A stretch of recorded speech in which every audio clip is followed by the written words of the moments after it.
목요일 새벽 예배 주님 앞에 드리시겠습니다. 오라 우리가 여호와의 산에 오르며 야곱의 하나님의 전에 이르자. 그가 그의 길을 우리에게 가르치실 것이라. 우리가 그 길로 행하리라 하리니 이는 율법이 시온에서부터 나올 것이요 여호와의 말씀이 예루살렘에서부터 나올 것임이니라. 아멘. 우리 찬송하기 원합니다. 찬송가 102장 영원한 문화 열려라. 찬송가 102장 영원한 문화 열려라. 함께 찬양합니다. 영원한 문화 열려라. 새 임금 들어가신다. 만왕의 왕이 오시니 만민의 구주시로다. 내 마음 문고 열어라. 내 사사로운 일 그치고 그 나라 일 이루도록 주 계실 성전 삼으라. 오 나의 주 내 마음에 곧 뜻사 함께 계시며 그 큰 사랑을 베푸사 늘 동행하여 주소서. 아멘.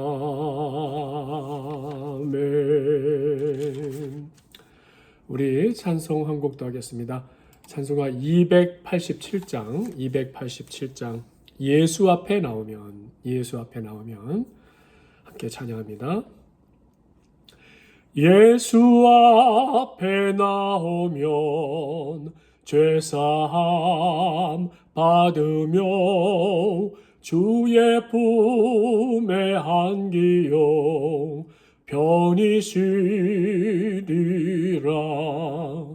우리 주만 믿으면 모두 구원 얻으며 영생 복락 면류관 확실히 받겠네.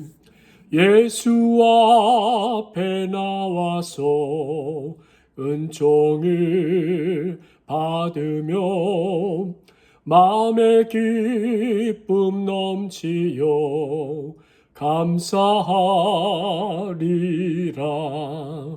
우리 주만 믿으면 모두 구원 얻으며 영생 복락 면류관 확실히 받겠네. 예수 앞에 설 때에 흰 옷을 입으며 밝고 빛난 내 집에 길이 살리라. 우리 주만 믿으면 모두 구원 얻으며 영생 복락 면류관 확실히 받겠네. 우리 2절 3절 다시 합니다. 예수 앞에 나와서 은총을 받으며 마음의 기쁨 넘치요 감사하리라. 우리 주만 믿으면 모두 구원 얻으며 영생 복락 면류관 확실히 받겠네. 예수 앞에 설 때에 흰 옷을 입으며 밝고 빛난 내 집에 길이 살리라. 우리 주만 믿으면 모두 구원 얻으며 영생 복락 면류관 확실히 받겠네. 아멘. 오늘 하나님의 말씀 신약성경 마태복음 3장 1절에서 12절까지의 말씀인데요. 마태복음 3장 1절에서 12절까지의 말씀, 우리 말씀을 제가 읽겠습니다. 그때에 세례 요한이 이르러 유대 광야에서 전파하여 말하되 회개하라 천국이 가까웠느니라 하였으니 이는 선지자 이사야를 통하여 말씀하신지라. 일러스되 광야에 외치는 자의 소리가 있어 이르되 너희는 주의 길을 준비하라. 그가 오실 길을 곧게 하라 하였느니라. 이 요한은 낙타털 옷을 입고 허리에 가죽띠를 띠고 음식은 메뚜기와 석청이었더라. 이때 예루살렘과 온 유대와 요단강 사방에서 다 그에게 나와 자기들의 죄를 자복하고 요단강에서 그에게 세례를 받더니 요한이 많은 바리새인들과 사두개인들이 세례 베푸는 대로 오는 것을 보고 이르되 독사의 자식들아 누가 너희를 가르쳐 임박한 진노를 피하라 하더냐. 그러므로 회개에 합당한 열매를 맺고 속으로 아브라함이 우리 조상이라고 생각하지 말라. 내가 너희에게 이르노니 하나님이 능히 이 돌들로도 아브라함의 자손이 되게 하시리라. 이미 도끼가 나무 뿌리에 놓였으니 좋은 열매를 맺지 아니하는 나무마다 찍혀 불에 던져지리라. 나는 너희로 회개하게 하기 위하여 물로 세례를 베풀거니와 내 뒤에 오시는 이는 나보다 능력이 많으시니 나는 그의 신을 들기도 감당하지 못하겠노라. 그는 성령과 불로 너희에게 세례를 베풀 것이요 손에 키를 들고 자기의 타작마당을 정하게 하사 알곡은 모아 곡간에 들이고 죽정이는 꺼지지 않는 불에 태우시리라. 아멘. 자, 오늘 또 마태복음 3장 말씀입니다. 오늘도 이 대강절을 우리가 대림절을 지내면서 예수 그리스도의 이 땅에 오심, 또 다시 오심을 우리가 앙망하면서 살아가는 우리 예수 그리스도 안에 이 신앙 참 얼마나 감사한지 모릅니다. 특별히 마태복음 지금 진행되고 있는 묵상 말씀들이 이 대림절과 더불어서 더 예수 그리스도에 우리가 집중할 수 있다는 것이 얼마나 감사한지 모르겠어요. 자, 오늘도 여러분에게 질문 하나 드리면서 말씀을 시작하겠습니다.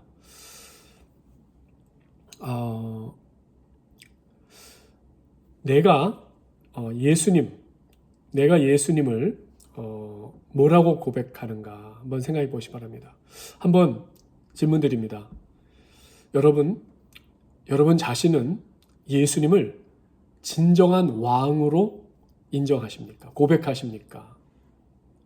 그렇다면 삶의 어떤 부분에서 예수님을 여러분의 왕으로서 인정하고 모십니까?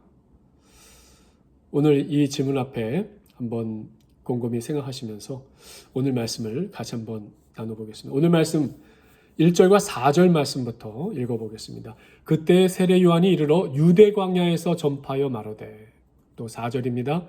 이 요한은 낙타털 옷을 입고 허리에 가죽띠를 띠고 음식은 메뚜기와 석청이었더라 라는 말씀이에요. 자, 이제 이 세례 요한에 대한 말씀을 지난주에 이어서 나누게 되는데, 세례 요한, 이 세례 요한의 삶이 어떠했는가, 또 예수님과의 관계는 어떠했는가를 설명하면서 이 세례 요한을 소개하는 부분이에요. 세례 요한의 의식주는 어떠했습니까? 이 의식주라는 건 뭡니까? 우리 인간의 기본 생활 필수 요소죠. 어느 집에 거하는, 또 무엇을 입고 무엇을 먹느냐, 이 세 가지를 벗어난 삶을 살 사람은 아무도 없어요. 이 세 가지 요소를 충족해야 기초적인 생활이 가능하다라는 거예요.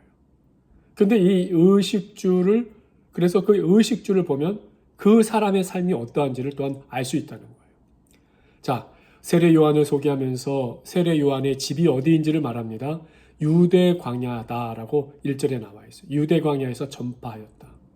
당시 절제 금욕을 강조하던 사람들이 쿰란 공동체라는 것을 만들었어요.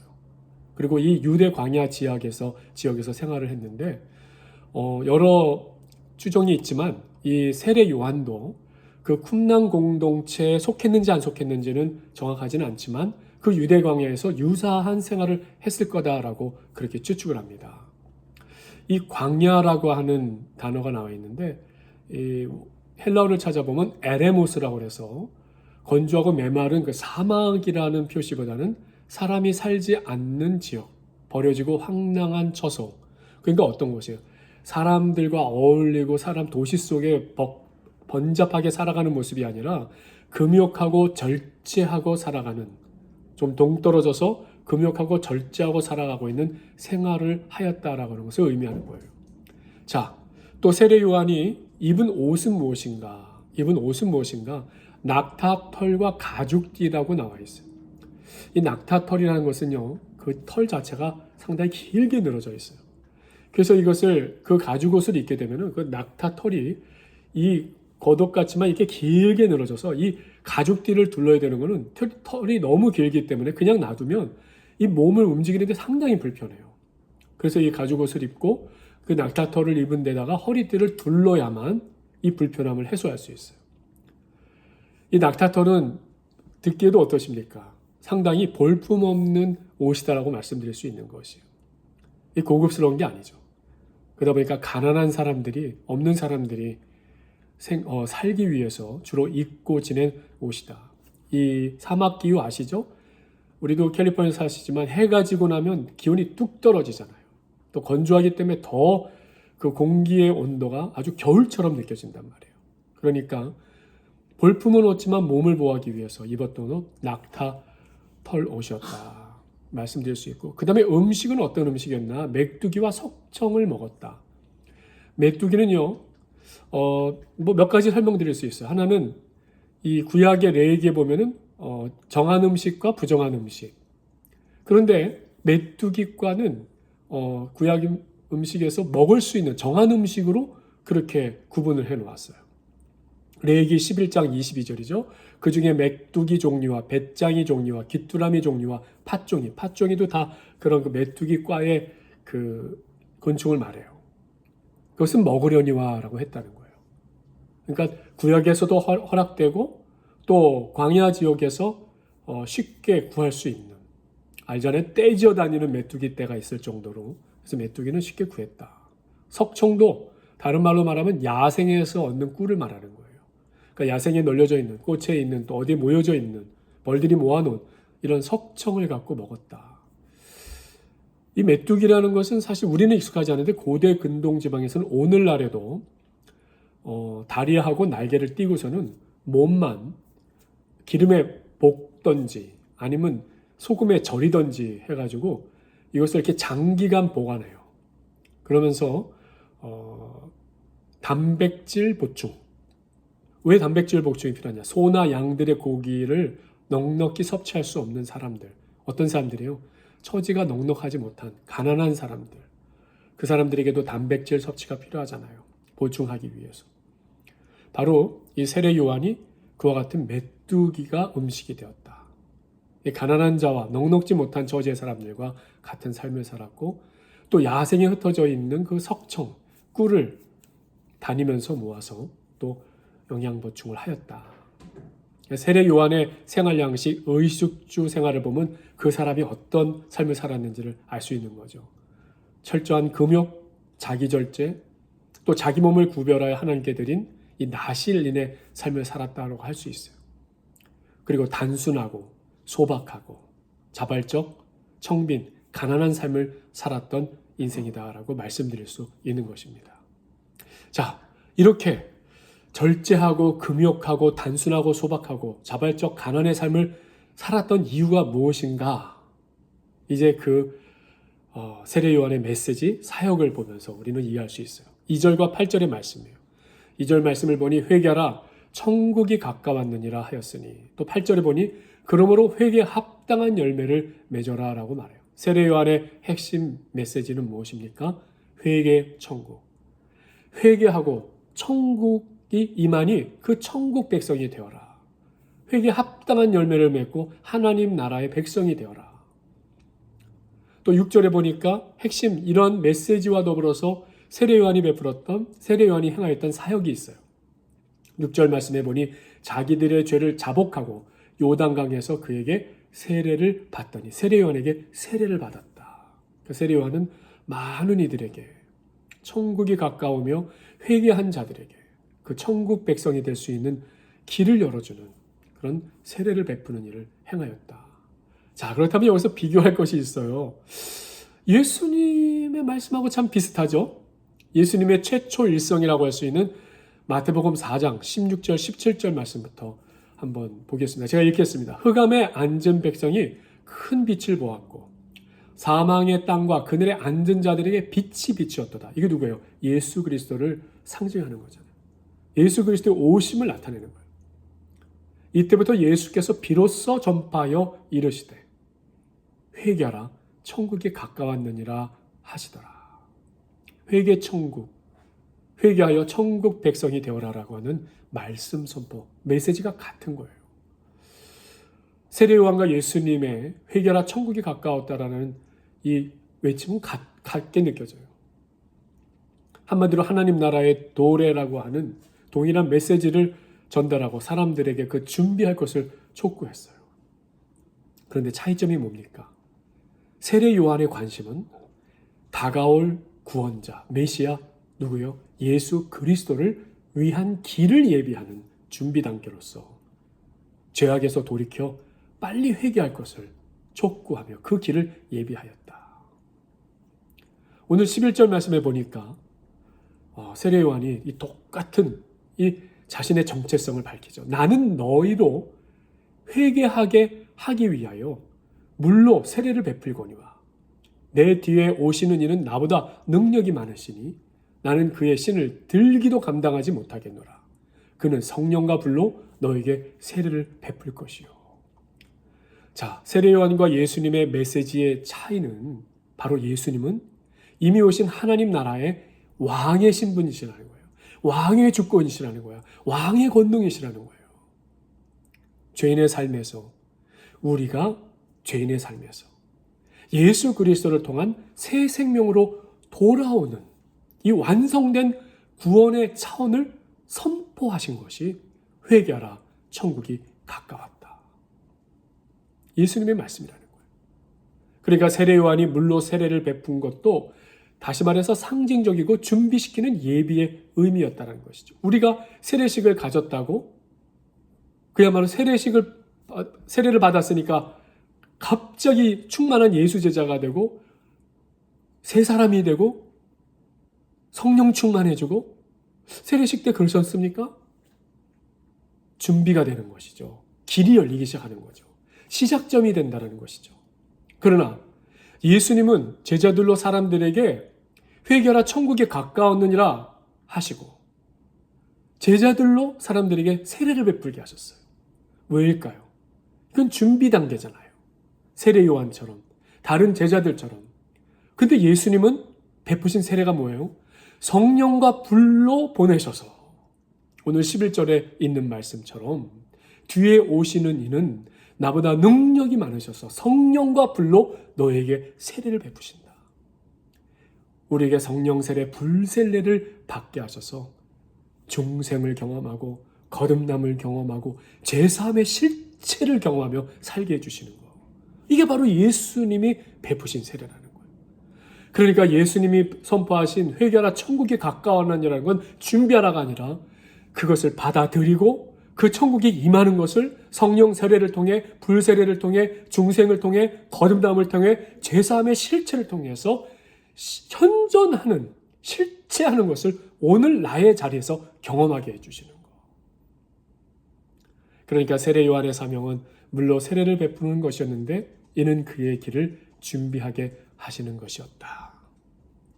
그리고 예수 그리스도를 통해서 진정한 구원, 진정한 불세례, 성령세례, 거듭남 중생, 하나님의 백성이 되는 길이 철저히 시작되게 하셨다. 그래서 요한복음 1장 19절 23절에서 세례요한은 자기 정체성을 분명히 밝혀요. 나는 그리스도가 아니라 선지자 이사야의 말과 같이 주의 길을 곧게 하라고 강야에서 외치는 자의 소리도다. 또 누가복음 1장 76절 77절 아버지 사가랴의 찬송 속에서도 자신을 향한 축복기도 예언기도가 그러했죠. 이 아이여 내가 지극히 높으신 이의 선지자라 일컬음을 받고 주 앞에 가서 그의 길을 준비하여 주의 백성에게 그 죄사함으로 말미암는 구원을 알게 하리니. 이것이 세례 요한의 정체성이었다라는 거예요. 자, 세례 요한은 예수님을 어떤 분으로 증거하였을까? 참고로 좀 말씀을 드릴게요. 요한복음에 주로 나와 있는 내용인데요. 요한복음 1장에 주로 있죠. 세상 죄를 지고 가는 하나님의 어린 양, 속죄양, 대속죄물로 우리의 죄를 대신하신 세례 요한보다 앞선 자였다, 먼저 계신 자다, 영원하신 하나님이라고 고백해요. 그리고 성령으로 세례를 베푸시는 이라고 말해요. 그리고 하나님의 아들, 그리스도 메시아. 한마디로 왕이시라는 거예요. 세례 요한은 예수님과 자신을 어떤 관계로 고백했다고 오늘 말합니까? 그의 신발끈도 풀기도 감당치 못할 가장 천한 종의 모습이죠. 신발을 받드는 천한 종. 신랑 예수의 음성을 들으며 크게 기뻐하는 기쁨이 충만한 예수의 친구로도 고백하면서 또 예수가 흥하기를 소원하는 그는 흥하여야 하겠고 나는 쇠하여야 하리라. 후에 사도 바울도 같은 고백을 해요. 갈라디아서 2장 20절 내가 그리스도와 함께 십자가에 못 박혔나니 그런즉 이제 내가 사는 것이 아니요 오직 내 안에 그리스도께서 사시는 것이라. 예수님을 왕으로 모시기 위해 그는 단순 소박 청빈의 삶을 살면서 세례 요한 말이죠. 그의 메시지와 사역의 중심은 그의 길을 예비하고 준비하는 것이었고 그리고 예수님의 역사가 나타나기 시작할 때 나는 쇠하고 예수님의 흥하는 역사를 소망한 삶을 살았다. 이것이 바로 세례 요한이라는 사람의 삶이에요. 오늘 이 말씀을 한번 적용해 봅니다. 나는 예수님을 나의 삶에 모신 왕으로 고백합니까? 그렇다면 나의 의식주, 나의 메시지, 나의 사역, 그리고 내 안에 있는 회개의 역사, 성령의 역사, 정말 예수님이 거하셔서 역사하시고 주관하고 있는 삶을 살고 있는가? 오늘 우리가 세례 요한처럼 살 수는 없습니다만 우리 삶을 주관하시고 역사하시는 왕이신 예수님을 모시는 신앙과 삶이 우리 삶 속에서도 구현될 수 있도록 고백하고 노력하는 신앙이 저와 사랑하는 성도 여러분의 신앙이 되시기를 소망하고 또 축원드립니다. 기도 시간 갖겠습니다. 오늘도 한 해의 마지막 달을 보내고 마무리하는 시간, 또 새로운 시간과 기회를 준비하는 2026년을 또 준비하는 시간 되기를 바라면서 연말에 또한 서로 돌아보고 사랑과 선행을 격려하고 서로를 위해 중보, 기도하고 나눔과 마음을 쏟는 시간이 될 수 있기를 바랍니다.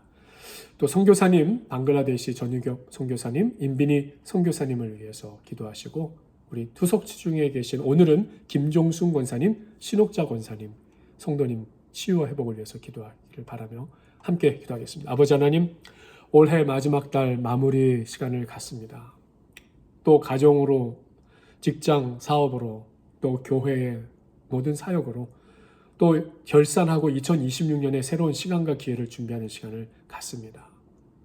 연말을 보내면서 그 가운데도 오히려 서로 돌아보고 사랑과 선행을 격려할 수 있고 서로를 위해 중보, 기도하면서 마음을 쏟고 나누는 더 사랑이 충만한 시간이 될 수 있기를 원합니다. 이 계절에 더욱더 예수 그리스도가 우리 마음의 중심이 되고 내 안에 충만케 하셔서 예수 그리스도에 인하여 기쁨과 감사와 고백이 찬양이 넘쳐나는 저희들의 삶이 되게 하여 주시옵소서.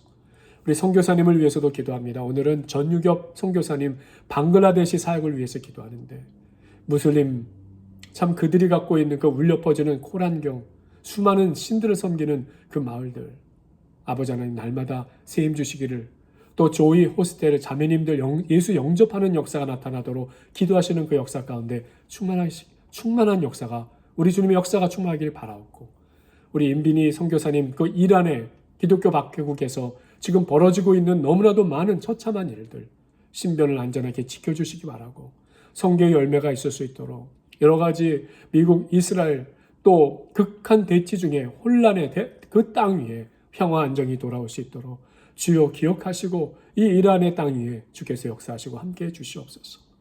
오늘도 투석 치료 중에 계시는 우리 김종순 권사님과 신옥자 권사님, 치료 전후 피곤치 않게 붙들어 주시고 매일매일 몸에 활기가 있으시도록 주여 인도하시고, 주님 피 묻은 손으로 만져주셔서 머리부터 발끝까지 아버지 하나님 특별히 약해진 신장이 회복되고 힘을 얻을 수 있도록 도와주시기 원하고, 또한 오늘도 성도님들의 사업의 터전과 가정의 모든 일들의 힘과 능력, 지혜가 되어 주셔서 사업을 형통케 하시고 가정의 평화와 기쁨이 넘쳐나는 삶을 살 수 있도록 인도하여 주시옵소서.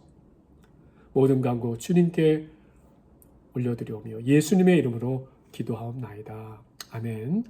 각자 기도의 시간 가지시고 좋은 하루 되시기를 바랍니다.